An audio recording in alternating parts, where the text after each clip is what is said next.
Well, hello everyone. Welcome back. I'm Dave Strohmeyer with Saddle Up Shooting, your host. I hope I have a good one for you today.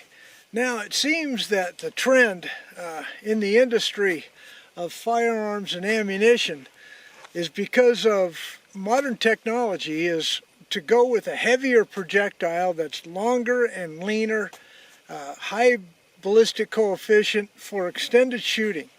Well, what happens when the older rifles, the legacy rifles, are designed with a slower twist barrel and designed to shoot ammunition that was state-of-the-art at the time? Well, that's what we're going to be doing today. I'm going to be shooting legacy bullets at .243 caliber, trying new bullets to go faster, 70 grain, both Nosler and Sierra, and let's see how they shoot. Alright folks, we'll come back in a moment. Let me get everything set up. Target's out there at 100 yards. Let's get shooting.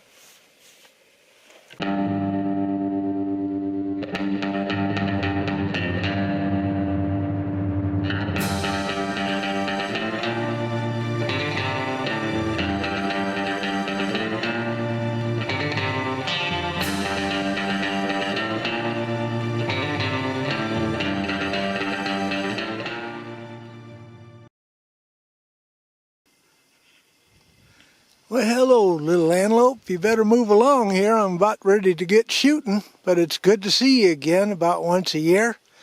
Alright, well, move on, little buddy. Take care. It's kind of funny the way the good Lord tests your patience. Out there about 200 yards away was an antelope.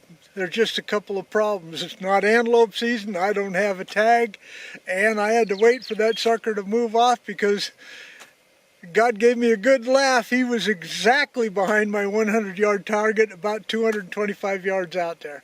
Okay, well, let's get on to what we're doing today. Okay, I'm going to be shooting the 70 grain Nosler and the 70 grain Sierra. Now, I've never shot these in the .243 because I've never felt that I needed to go that light. But this particular rifle, my Remington 700 BDL, with a 22-inch barrel, 1 9 1/4 twist, I believe, seems to be 100 to 150 feet per second slower than my other .243s. I don't know why that is.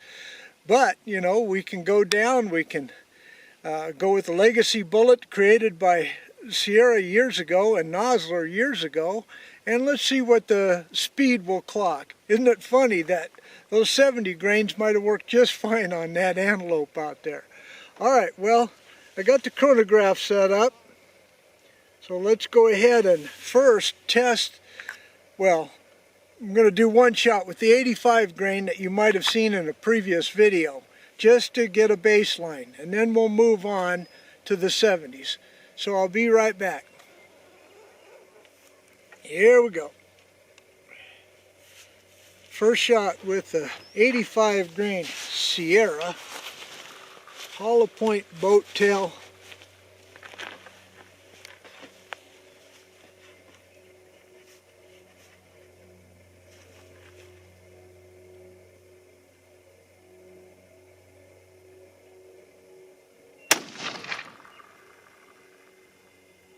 Okay, looks like I'm dead on, so everything should be good. Probably be a little higher with the 70 grains. Okay, let's get set up, get going. That was 3,057. That should be closer to 3,200 feet per second with the 85 grain, maybe a 3,150. So 100 feet to 150. All right. I'm going to go with the the 70 grain Nosler ballistic tip first, using varmint powder, exactly 1/2 of a grain below Nosler's listed max. Now what's interesting is with the same grain bullet, there's between Sierra and Nosler's data, there's a full 1.5 grain distance between the recorded data for varmint powder, Sierra being the lowest. So I followed those guidelines. Alright, so let's shoot a 3-shot group now.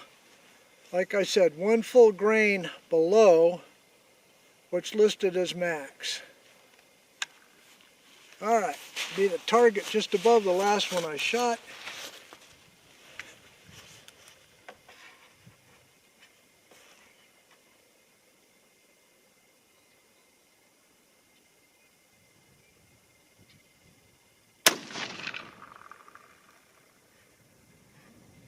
.33-44.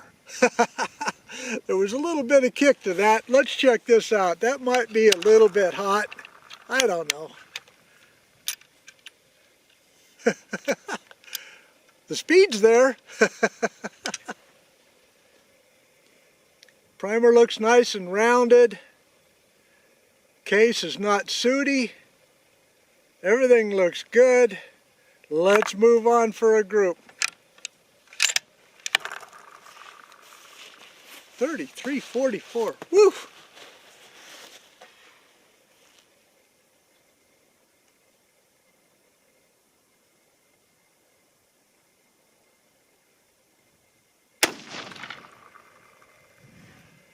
.33-39. Woo! Well, so much for having to go with a faster twist barrel, new cartridge to get these speeds. I don't know where I'd use a 70 grain because I have my 223s, 3 of them now, 22 ARC, 22 224 Valkyrie, 223 Remington, and a 25-06 that all go faster than that with smaller bullets designed for varmints. But this is kind of a mid-range at 70 grain. I don't know much what you do with it, but you can leave that in the comment section if you have experience with these bullets and what you've used them for. I'd appreciate it, because I have never loaded for them or shot for them. All right, here we go, 3rd shot.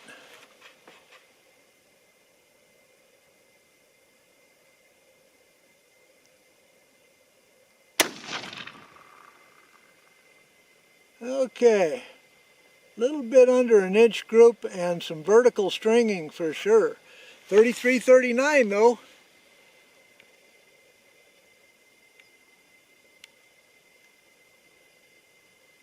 That SD was 2.3, an average of 33-41. Okay, so it's pretty tight. Well, I'll tell you what I'm going to do. I'm going to substantiate that group by shooting 3 more of the same Noslers. Now that's always advisable just to see if, rule out shooter error, because the SDs were great, the velocity was great, so let's just see if that first 3 shot was my trepidations. Alright, target right next to the last one I shot. This will be a little faster now.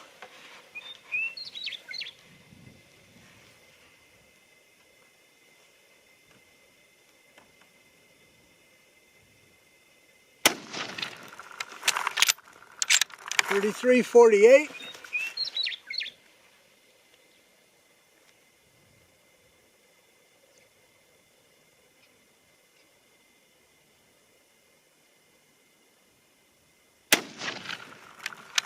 .33-01.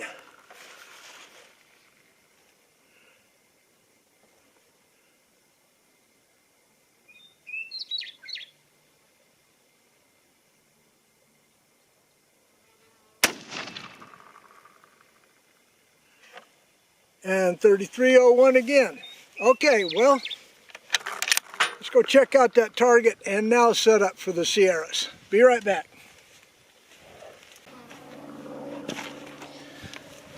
All right. Well, the group was a little better, but the numbers were quite a bit funnier. Oh, a high SD of 22 this time and slowed down to an average of 33-17. All right, now the Sierras. Now, Sierra says that this bullet is designed for match. It says you can also use it for small to medium-sized varmints. But it is a match bullet, not a hunting bullet. So it's not designed to be the explosive type of design of a varmint bullet that others would probably be. Alright, so let's just see how it shoots. The target right next to the last one I shot.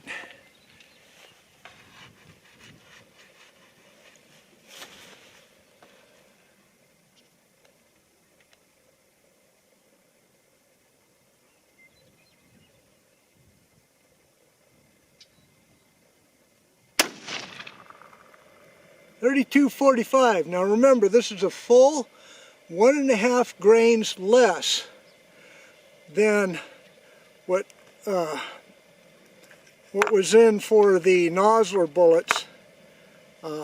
Same powder, it's Farragut powder, but a full 1.5 grains less. So .32-45, that would probably be indicative of 1.5 grains less. But I'm going by, always go by what the book says for the bullet manufacturer, and I suggest you do the same. All right.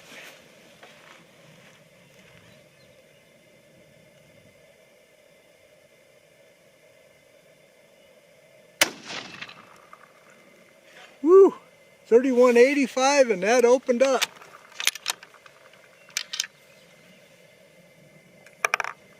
It wasn't me, I don't think.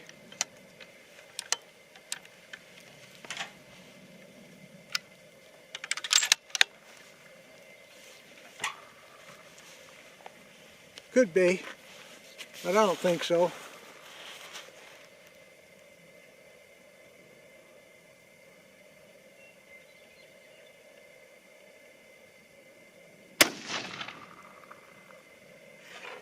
And that was .32-89, so we're all over the map on this, on the Sierra.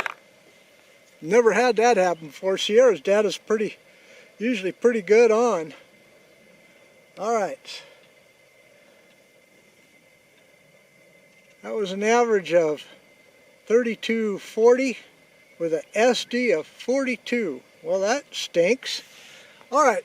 Well, let's cool down and let's just go ahead and shoot 3 more to verify and then make our decision from there.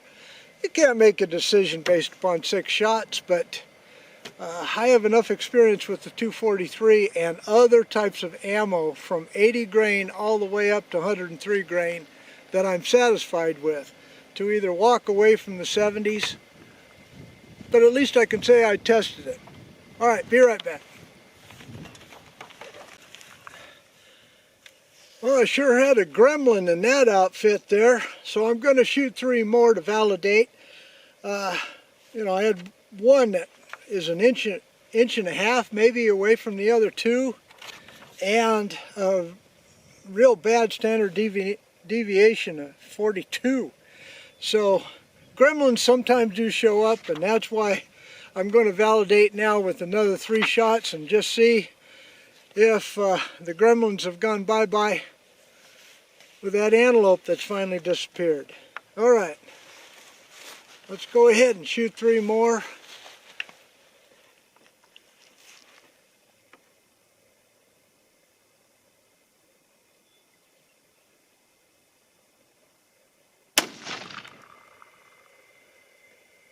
Hey, .32-67.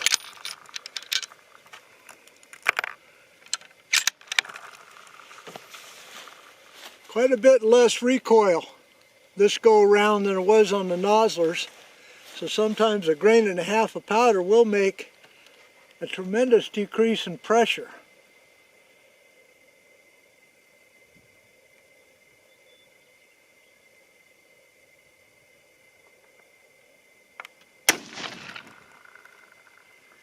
.3209. All right, 3rd and final shot.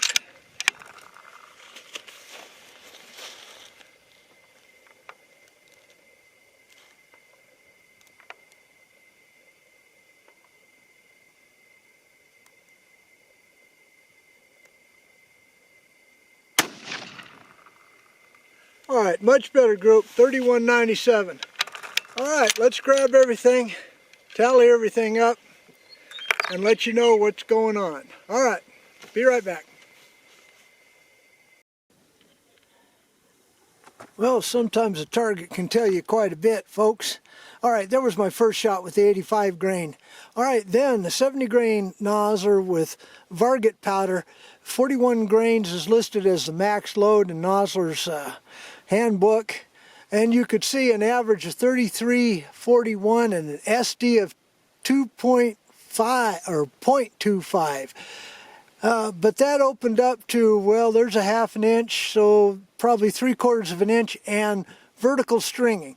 So that could tell me that it was either shooter error where I had a little bit of bounce on my bench. But the next two, I can't, or three, I can't figure that out. 3 shots right together, that's a 1/4 of an inch group. 33.17 versus 33.41, but the SD went clear up to 22. So the only thing that I can figure is I'm at the end of my brass life on this 243 case here. This is the 4th firing out of it, so I'm probably going to retire these cases because that could be directly related to neck tension or just anything else. Okay, so let's go over to the Sierras. These really let me down. Sierra bullets don't normally let me down, but look at the difference in powder charge. 39.5 versus 41 from the 2 different manuals, okay? And a different overall length as well. But the first 3 there was 32.40 with this anomaly clear out here that slowed down to 31.85 for some reason. And that gave me an SD of 42. All right, then I followed that up with 33.24 over here, slower than the 32.40 average, and an SD of 30, but a lot better group. That's probably a half an inch, as you can see.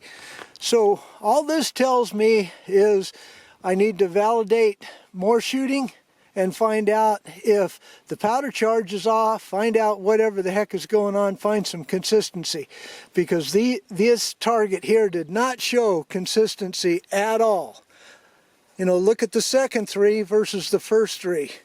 That's not good because it's the first 3 that you rely on when you're a hunter. Okay, folks, if you enjoyed this video, give me a thumbs up.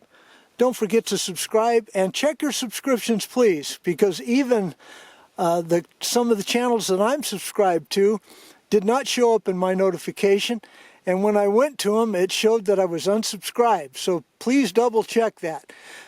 But no matter what, as always, may God bless you all. See you again next time. Goodbye.